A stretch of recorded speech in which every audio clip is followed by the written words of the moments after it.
Hi friends, রিম কিচেনে আপনাদেরকে স্বাগত জানিয়ে আমি আবার একটি নতুন রেসিপি নিয়ে চলে এসেছি, নিরামিষ ছোলার ডাল। তো চলুন রেসিপিটা দেখে নিই।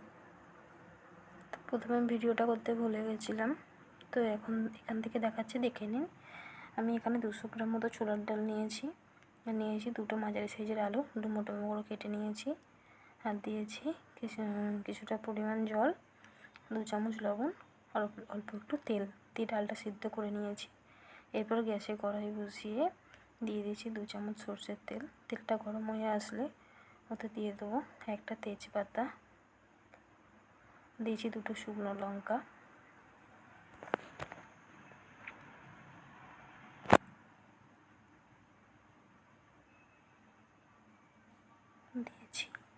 দিয়েছি 1 চামচ গোটা জিরে। আপনারা চাইলে 5 ফোড়নও দিতে পারেন। আর দিয়েছি গোটা গরম মশলায় আমি দিয়েছি লবঙ্গ আর দারচিনি। এলাচটা আমার কাছে ছিল না, তাই আমি দিইনি।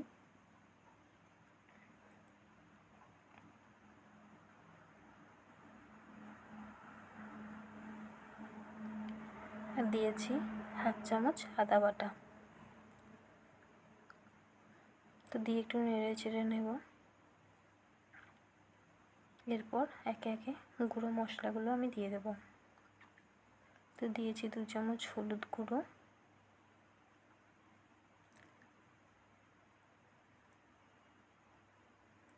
দিয়েছি 2 চামচ লঙ্কার গুঁড়ো। আপনারা ঝালটা পরিমাণ বুঝে দেবেন, যে যেরকম ঝাল খান সেরকম বুঝে দেবেন। আর দিয়েছি 1 চামচ ধনে গুঁড়ো,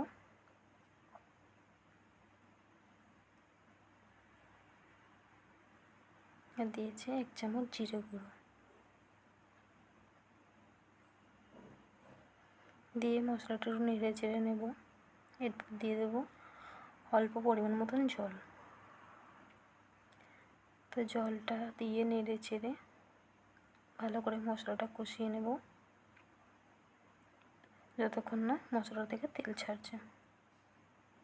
তো মশলাটা আমার কষানো হয়ে গেছে।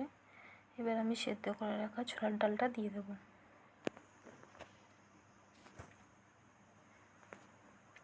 ভালো করে নেড়ে চেড়ে মিশিয়ে নেব।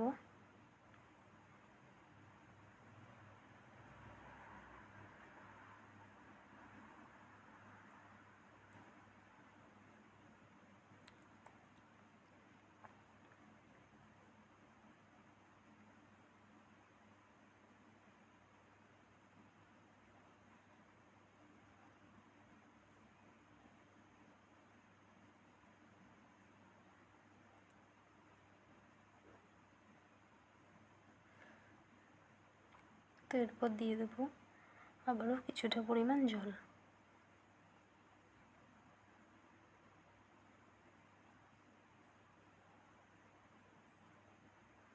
দিয়ে দেবো 1 চামচ লবণ।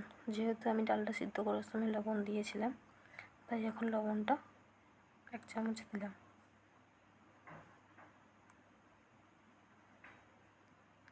আর দিয়েছি 2 চামচ চিনি।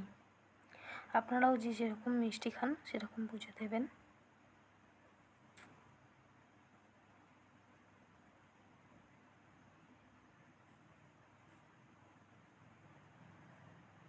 তো ডালটা আমার হয়ে গেছে, এবার আমি নামিয়ে নেব। তো যদি রেসিপিটা ভালো লাগে প্লিজ সবাই চ্যানেলটাকে সাবস্ক্রাইব করবেন, শেয়ার করবেন, কমেন্ট করবেন।